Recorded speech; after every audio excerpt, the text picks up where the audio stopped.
everyone, Lou here. One anime series I feel kinda gets glossed over in the world of battle shonen anime is Seven Deadly Sins. It kinda got a little bit of a boom when it hit Netflix to warrant its own panel at Anime Expo a few years ago, but after that, kinda just disappeared aside from memes about how awful the animation was later on. To me, I feel like that's kind of a good reason. Today though, I thought I'd do something a little different and tackle my love-hate relationship with Seven Deadly Sins.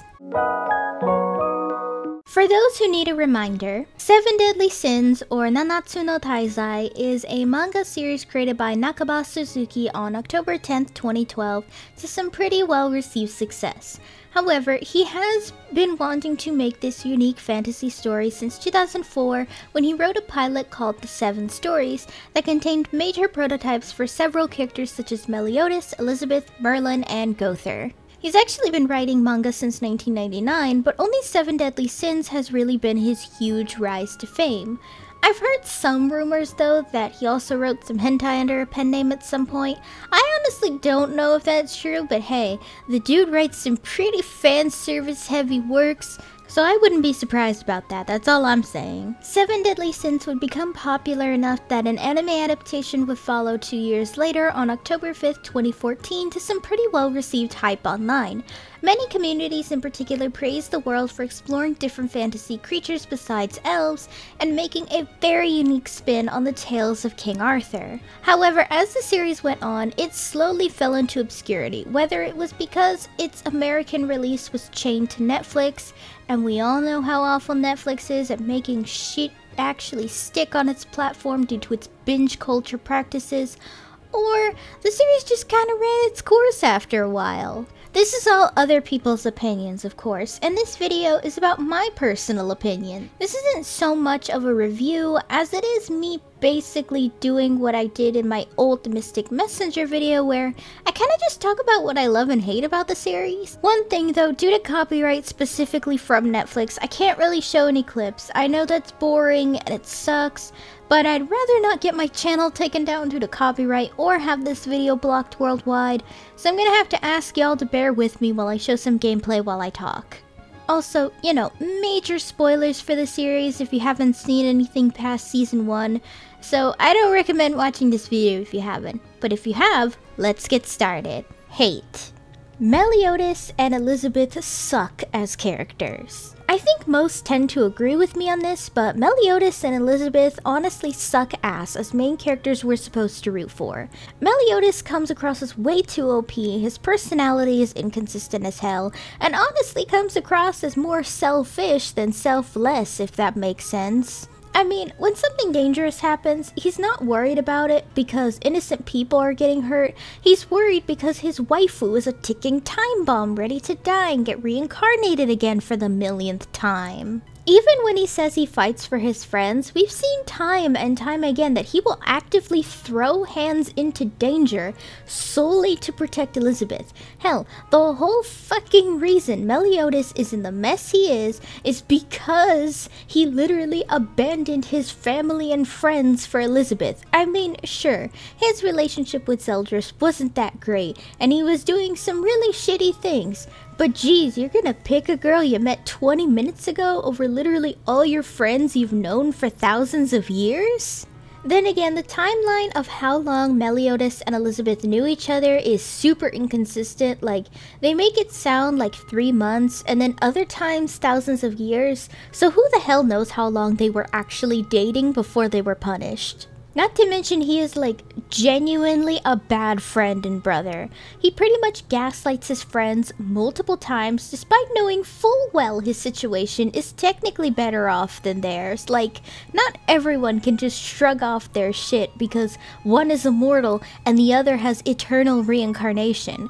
Not to mention, never bothered to try to tell Zeldris that his girlfriend was hidden away somewhere for safekeeping when he was first released. Like, wouldn't that be super important to mention? Also, he is ridiculously OP. Not only is he immortal for like 80% of the series, but his abilities are just ridiculously overpowered to the point where he's way too OP.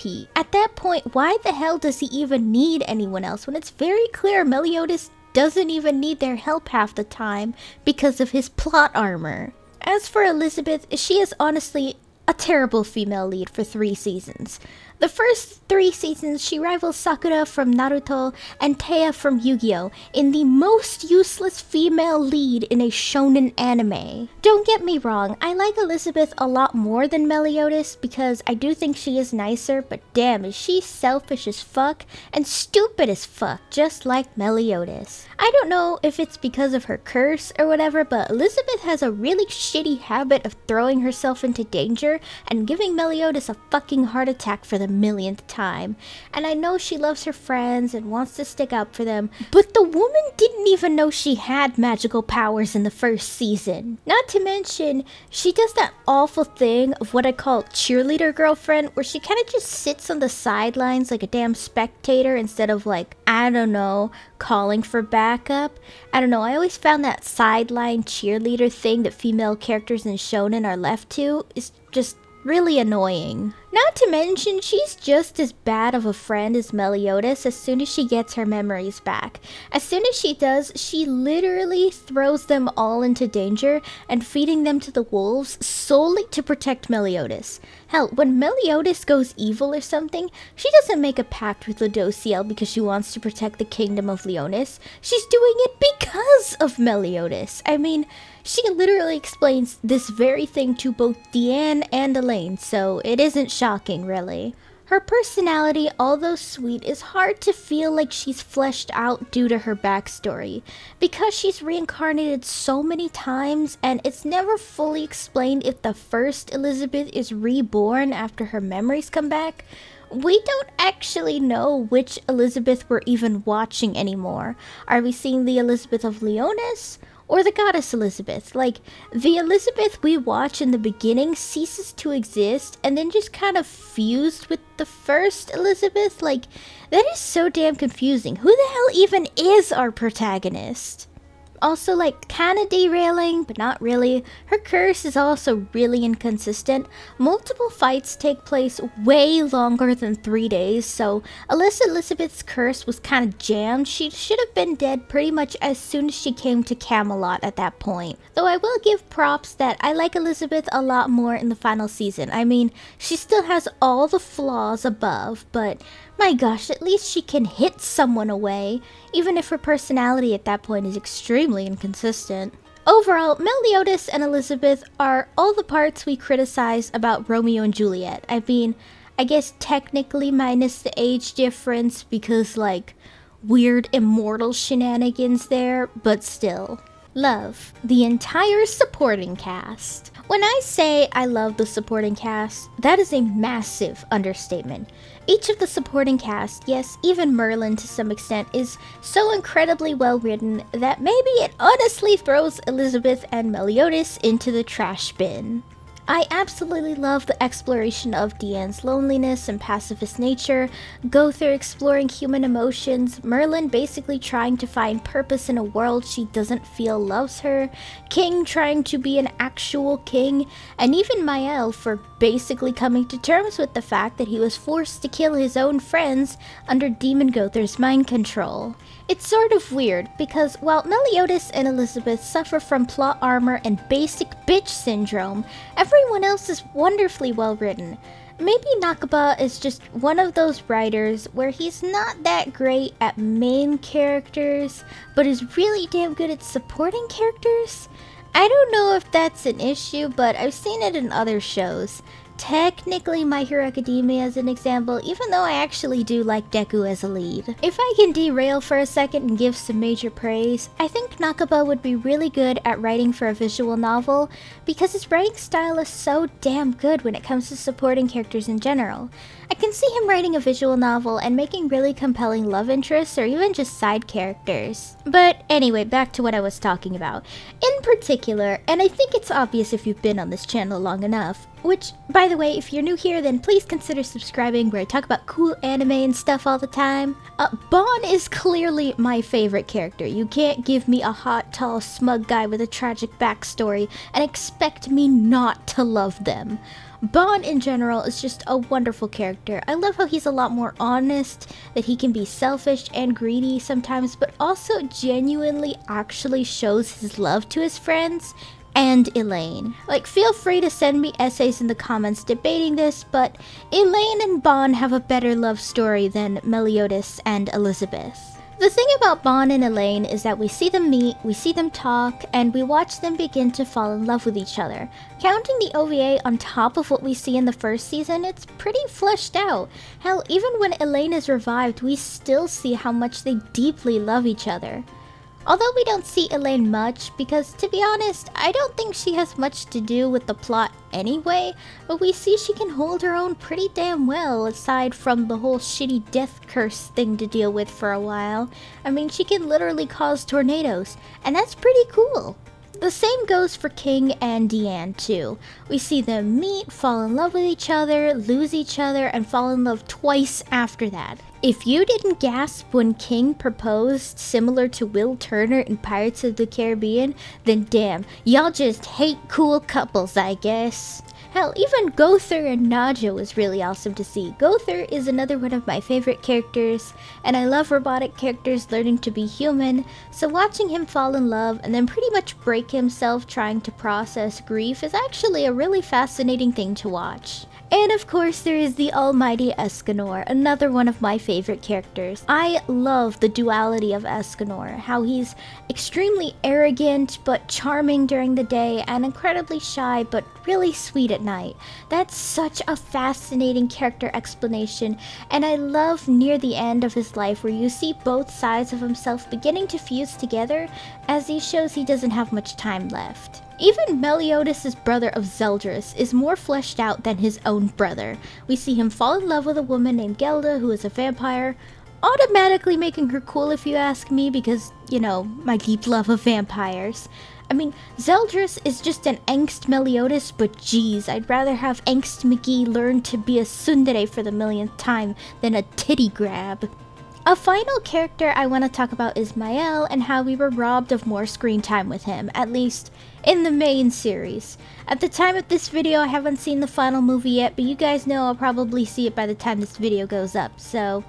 Anyway, actually, I'm in the middle of recording this, and I had actually seen the movie just a few days ago before recording this script.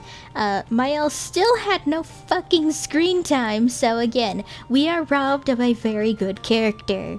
Mael is a fascinating character because he has to deal with so much shit. Not only was he constantly compared to his brother to a point where he tried to copy him, but then he was basically corrupted into believing he was a demon and proceeded to go nuts from there. It's a shame because unlike Meliodas, who got to apologize for the characters he killed when he was corrupted, Mael doesn't really get to do the same thing when it comes to Darriere and Monspeed. Who, by the way, I know they did really shitty things, but damn, I love Darriere and Monspeed. I wish they could have been fully redeemed and, like, hung out with the squad, but oh well, at least they're together in purgatory or something. Overall, the supporting cast is really damn awesome. Even if you're not exactly entertained by Meliodas and Elizabeth's shitty character writing, you will keep watching solely for the supporting cast. Except Hawk. Hawk is very annoying. Hate. Battle system. Oh man, this is the most inconsistent thing about this whole damn series. The fighting and magic in this anime pretty much is whatever the plot wants. The biggest issue with Seven Deadly Sins is this constant need to go basically from one big box to the next like an RPG. I mean, if it wasn't obvious enough, Seven Deadly Sins is clearly heavily inspired by early Final Fantasy titles and Fire Emblem, so things like upgrades and even power levels can be easily explained that very obvious love of fantasy RPGs. Though I will say that the power level thing makes no sense to me. Like, some characters will clearly have a lower power level than someone else who is like a million times more powerful, and they'll still win? Not to mention some characters get upgrades and it's not really explained at all. Like, Bon now has the power to just give people stuff because he was frustrated in purgatory just kind of felt like Nakaba wanted to resolve Elaine's dying issue and just threw this idea in last minute to finally tie up that loose end. Don't get me wrong, I love Bon and Elaine, but geez, you could have made something a little better than just being bored in purgatory. Also, like, characters' actual mortality when they aren't immortal is clearly thrown out the window. Bon gives up his immortality by giving half of his immortal life to Elaine to keep her alive, so he should have died in the fight with the Demon King in the first place. Like, unless Bon is just permanently #built different, then he clearly should have died. And when characters have these super powerful big magic moves that change everything, somehow it's not explained. Like, when Demon Gother turns Mael into Esterosa, they never explain the details of how the hell that even works. Like, it just sounds like basic brainwashing and memory erasure, so I don't know what was so crazy about it where Demon Gother had to sacrifice his life. Would have been nice to hear like, hey, why is it a forbidden spell? There's also Merlin, and although I love her character a lot, I can't sit here and say her powers aren't OP as Meliodas. Like, honestly, if it's just Merlin and Meliodas, then you really don't need 90% of the cast for nearly every battle. Merlin has the power of infinity, and kind of a servant of chaos or something. Not to mention she was blessed by the Demon King and the Supreme Deity, so the levels of OP this woman has is absolutely ridiculous. And because the battle system is so OP for our main characters, it makes the human characters look like weak bitches. I love Gil Thunder, but gosh damn, that poor guy literally looks like a weak little bug every time he tries to step up and do something. Maybe this is ironic because his English voice actor is also the voice actor of Tuxedo Mask, who also is a weak little bug when he tries to do something. Overall, the battle system is just thrown together to make it look cool. Either that or copy Dragon Ball Z. Love. Remixing Arthurian legends as well as other mythologies and religions into the lore. King Arthur is a classic tale next to Robin Hood. We all know the famous story of the King of Camelot with the mighty Excalibur and ate pizza at a round table or something. What Seven Deadly Sins does, and I think this is really cool, is completely remix and twist the tales and legends of King Arthur from hundreds of years and turns it into basically a prequel to the main story of King Arthur. Take for instance Merlin herself. Merlin in the original stories is basically a Gandalf type character who guides and just kind of acts as the advice character from the iterations I read as a kid. In this case, Merlin is a female warlock and serves to make Arthur the ultimate king by basically teaching him how to hone his new chaos magic. Though we're pretty early into the sequel, I love the Knights of the Round Table are basically enemies of Arthur. This is especially interesting when in Arthurian legends, there are some of Arthur's closest friends, especially Lancelot, so to have them be as enemies first is just super unique. Another thing is the Lady of the Lake from Arthurian legends being a servant of chaos. This is just a really neat way to tie in such a popular and mysterious legend. Speaking of mystery, I have to say that I do like this whole chaos thing towards the end. I mean, Merlin's motives for basically being in love with Meliodas the whole time is kind of stupid, and basically betraying everyone for Arthur doesn't really make sense when we all know Arthur's romantic interest in the sequel is gonna be some girl named Guinevere at some point, but anyway. I think chaos is a really cool concept. When it was described, not gonna lie, it sounds kinda cool, and seeing chaos magic personified gave me major Alice in Wonderland vibes. I know Kath is basically from Arthurian legends, but I can't lie to myself that I didn't think of the Bandersnatch and the Cheshire Cat from Alice in Wonderland when I was watching the series explain Kath. There's also the 10 Commandments and the 7 Deadly Sins and how they represent both sides of that. Pretty cool. I like that. Hey, fan service is a bit too much. I don't mind fan service on the female side of it. A boob flashes on screen, I'm not bothered by it. If I can watch Golden Boy and laugh at it, I think that's a testament that I don't really give a shit about female fan service. I mean, I definitely don't mind male fan service, and I gotta thank the series for that because woo boy, Makuba made some fine ass men. Anyway, the main series is that sometimes the fan service is just a bit too much, and sometimes a little tone deaf, like we'll have characters in a serious discussion and then Meliodas will just grab Elizabeth's boob or go under her skirt like, can y'all not be horny for 5 minutes? Also, the outfit choices are questionably weird. While I like Merlin's outfit and I think Elizabeth's outfits are fine when you consider she's trying to get Meliodas hot and bothered or something, Diane's in particular just kind of feels a little embarrassing. Like, Diane had more ass shots than literally any lolicon in an ecchi comedy anime. Not to mention her designs were just really bad. Like,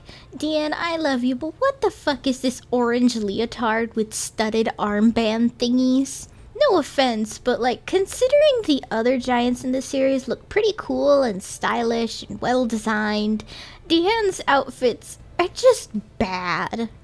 I know giants are supposed to dance or something, so maybe that leotard makes sense, but you can't look at half of Diane's main outfits and tell me they look really good because, like, they look really meh or clearly made for fan service. There's also technically a lot of Shota fan service, and I don't really like that. I mean, I know the creator clearly has an age difference fetish, but sometimes it's just a little uncomfortable watching Meliodas, who looks like 10, smother in Elizabeth's boobs, who's like 17 by the end of the series.